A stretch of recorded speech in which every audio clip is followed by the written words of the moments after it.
வலியற்ற varicose vein சிகிச்சை எளிய 30 நிமிட செயல்முறை. 7207948735.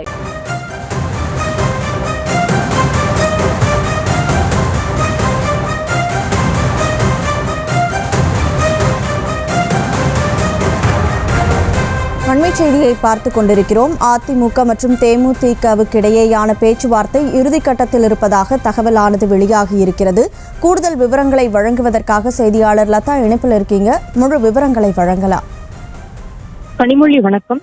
வரக்கூடிய நாடாளுமன்ற தேர்தலை ஒட்டி அதிமுக தேமுதிக இடையே தொடர்ந்து பேச்சுவார்த்தை நடைபெற்று வரக்கூடிய நிலையில் தற்பொழுது அந்த பேச்சுவார்த்தை இறுதி கட்டத்தை எட்டியிருக்கிறது என்றே சொல்லலாம். குறிப்பாக பார்த்தோம் என்றால் வரக்கூடிய தேர்தலில் அதிமுக கூட்டணியில் தேமுதிக அந்த கூட்டணி அமைத்து போட்டியிட இருப்பதாக தெரிய வரக்கூடிய ஒரு நிலையில் முதலில் இரட்டை இலக்க தொகுதிகளை கேட்டு வந்த ஒரு நிலையில் தொடர்ந்து அந்த இரட்டை இலக்கம் என்பது 9 என்றும் தொடர்ந்து 7 என்றும் தொகுதிகள் கேட்கப்பட்டு வந்தது. தற்பொழுது அந்த அடிப்படையில் 5 தொகுதிகள் வரை பெற தயாராக இருப்பதாக தேமுதிக தரப்பு தயாராக இருப்பதாக தகவலானது கிடைத்திருக்கிறது. அதே போல அதிமுகவை பொறுத்த வரைக்கும் தேமுதிகவிற்கு 4 தொகுதிகள் வரை கொடுக்க தயாராக இருப்பதாக தெரிய வரக்கூடிய ஒரு நிலையில் தற்பொழுது 5 தொகுதிகள் ஒதுக்கினால் அதிமுக கூட்டணியில் போட்டியிட இருப்பதாக தேமுதிக தயாராக இருப்பதாக தகவலானது கிடைத்திருக்கிறது. நேற்றைய தினம் கூட அதிமுக தேமுதிக இடையே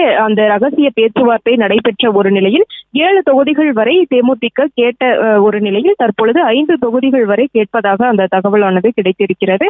தொடர்ந்து அந்த பேச்சுவார்த்தை என்பது நடைபெற்று வரக்கூடிய நிலையில் அடுத்த 2 நாட்களுக்கும் அந்த பேச்சுவார்த்தை என்பது நடைபெற்று ஒரு சுமூக முடிவு எட்டப்பட்டு வரக்கூடிய செவ்வாய்க்கிழமை கூட்டணி அந்த தொகுதி பங்கீடு அந்த உடன்பாடு எட்டப்படும் என்று எதிர்பார்க்கப்படுகிறது.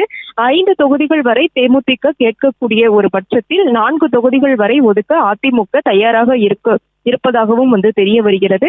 இப்படி 5 தொகுதிகள் கேட்கக்கூடிய ஒரு நிலையில் 5 தொகுதிகள் ஒதுக்கலாமா என்பது தொடர்பாக அதிமுகவினுடைய தொகுதி பங்கீட்டு குழுவினர் கூட்டணி அந்த பேச்சுவார்த்தை குழுவினர் எடப்பாடி பழனிசாமியோடும் அந்த பேச்சுவார்த்தையில் ஈடுபட்டு இருப்பதாகவும் நமக்கு தெரிய வருகிறது. கடந்த தேர்தலை பொறுத்த வரைக்கும் அதிமுக பாஜக கூட்டணியில் தேமுதிக இடம் பெற்று இருந்தது. அதில் 4 தொகுதிகள் ஒதுக்கப்பட்டு இருந்தது. அதே போல பாஜகவிற்கும் கூட 2019 தேர்தலில் 5 தொகுதிகள் ஒதுக்கப்பட்டிருந்தது. தற்பொழுது பார்த்தோம் என்றால் அதிமுக கூட்டணியில் பாஜக இல்லாத ஒரு சூழலில் கூடுதல் தொகுதிகளை தேமுதிகவிற்கு ஒதுக்க வேண்டும் என்ற ஒரு கோரிக்கையையும் அந்த பேச்சுவார்த்தையில் தேமுதிக நிர்வாகிகள் வைத்திருப்பதாக நமக்கு தெரிய வருகிறது. அந்த வகையில் 5 தொகுதிகள் ஒதுக்கக்கூடிய பட்சத்தில் தேமுதிகவினர் அந்த தொகுதி உடன்பாட்டில் கையெழுத்திட வரக்கூடிய செவ்வாய்க்கிழமை கையெழுத்திட வாய்ப்பு இருப்பதாக தெரிய வருகிறது.